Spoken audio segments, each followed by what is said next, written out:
السلام عليكم ورحمة الله وبركاته. أهلا بكم طلابنا وحبايبنا طلاب المرحلة الإعدادية كتاكيت الصف الأول الإعدادي. النهاردة هنحل تقييم الأسبوع الثاني، يلا بينا. دلوقتي بقى حبايبنا كتاكيت أولى إعدادي نحل مع بعض تقييمات الأسبوع الثاني أو تقييم الأسبوع الثاني بالثلاث نماذج.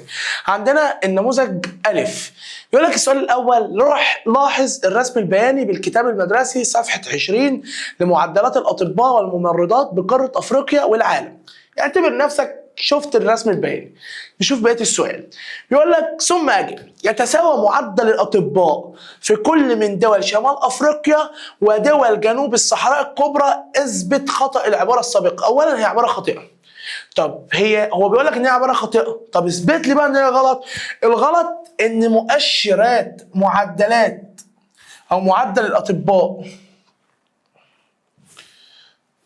إيه ده؟ خلاص يا عم.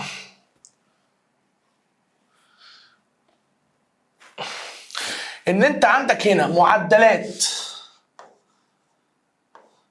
الاطباء والممرضات، تمام، بدول جنوب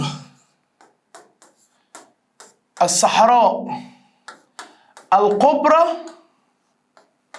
منخفضة، مما يعوق يعني بيوقف أي عمليات تنموية أو أي عمليات تقدم، مما يعوق تقدم الرعاية الصحية. طيب يقول لك رقم 2: صواب أم خطأ؟ صوب الخطأ قصدي العلمي، صوب الخطأ العلمي قصدي في العبارة التالية: يعد الهرم السكاني لقارة أفريقيا من النوع ذا القاعدة الضيقة. القاعدة الضيقة هنا دي غلط، لأن احنا عندنا ارتفاع في معدل المواليد، يبقى القاعدة عريضة. ما المقصود بمفهوم التركيب السكاني؟ قال لك تصنيف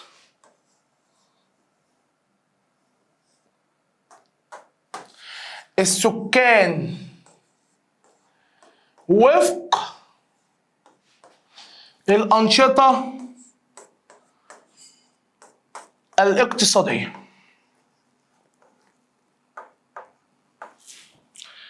طيب اختر الإجابة الصحيحة. فاز وولسوينكا بجائزة نوبل في مجال الأدب. تمام. السؤال الخامس بيقول لك ايه: قدم توقع واحد في حاله كانت نسبه فئه سن العمل مشابهه لفئه صغار السن في الهرم السكاني لقاره افريقيا سنه 2024. هو هنا بيقول لك مين اللي هيبقى شبه مين؟ صغار السن، تمام؟ هتكون فئه قصدي سن العمل شبه فئه صغار الايه؟ شبه فئه صغار السن، يبقى هم كده المفروض هتتساوى هنا معدل فئه صغار السن وفي نفس الوقت تتساوى معاها اللي هي فئه سن الايه؟ فئه سن العمل. الاثنين يبقوا قد بعض. الاثنين يبقى قد بعض. طيب قال لك يبقى هنا من الاخر ان هنا مش هتقل معدل المواليد. طب لما يقلش معدل المواليد يبقى معناها كده ان قارة افريقيا مش هتدخل، يبقى عدم دخول قارة افريقيا المرحلة الثالثة من التحول الديموغرافي. يعني معناها هيحصل برضه هتفضل عندنا زيادة في معدل المواليد، وبالتالي هيحصل برضه عندنا زيادة في فئة سن العمل. طيب بعد كده بيقول لك النموذج ب، بيقول لك لاحظ الرسم البياني بالكتاب المدرسي صفحه 20. برضه اعتبر نفسك شفته، تمام، لمعدلات الاطباء والممرضات بقاره افريقيا والعالم. ثم اجب: يتساوى معدل الممرضات في كل من دول شمال افريقيا ودول جنوب الصحراء الكبرى. تمام. اثبت خطأ العباره. العباره خاطئه. الدليل برضو ان المعدلات الممرضات في دول جنوب الصحراء الكبرى منخفضة، مما يعوق تقدم الرعاية الصحية. هي نفس الإجابة اللي في النموذج ألف. طيب نبص على السؤال الثاني. صوب الخطأ العلمي. تعد قارة آسيا أعلى قارات العالم في عمالة الأطفال. الخطأ هنا آسيا، المفروض أفريقيا. ما المقصود بمفهوم التركيب النوعي؟ هو تصنيف السكان إلى ذكور أو تصنيف السكان وفق الإيه؟ وفق النوع، أو تصنيف السكان إلى ذكور وإناث. اختر الإجابة الصحيحة من ما بين القوسين. تنتشر في شرق أفريقيا اللغة السواحلية.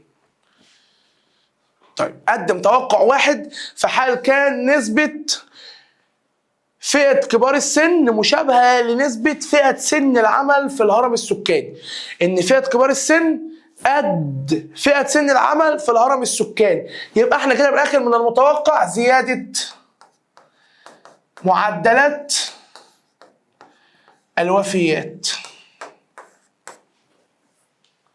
طيب جيم، لاحظ الرسم البياني بكتاب المدرسة صفحة 20 لمعدلات الأطباء وبرضه الممرضات بقارة أفريقيا. ثم يجب يرتفع معدل الأطباء تمام عن معدل الممرضات في العالم. يعني احنا كده عندنا يرتفع معدل الايه؟ الأطباء عن معدل الممرضات في العالم.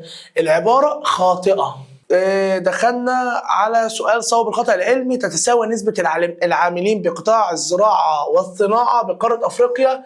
غلط، لا تتساوى، مش قد بعض. دي 50% ودي 13.6%. ما المقصود بمفهوم الهرم السكاني؟ هو رسم بياني يوضح توزيع السكان حسب النوع والعمر. اختر الإجابة الصحيحة بما بين قوسين. تعد من أولى الدول عالميا وإفريقيا في عمالة الأطفال. مفيش عندك غير الكونغو. طيب قدم توقع واحد في حال كان نسبة العاملين بقطاع الصناعة مساوية لنسبة العاملين بقطاع الزراعة. إن هيصبح هنا نسبة العاملين بقطاع الصناعة 50% من إجمالي السكان. فبالتالي مش هيكون عندك نسبة، لا يوجد نسبة متبقية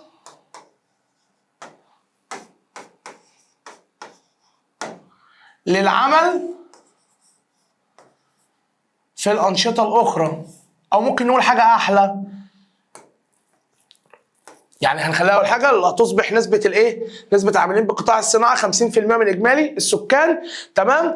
وأصبح الأنشطة الاقتصادية، إجابة تانية هي أصبح الأنشطة الاقتصادية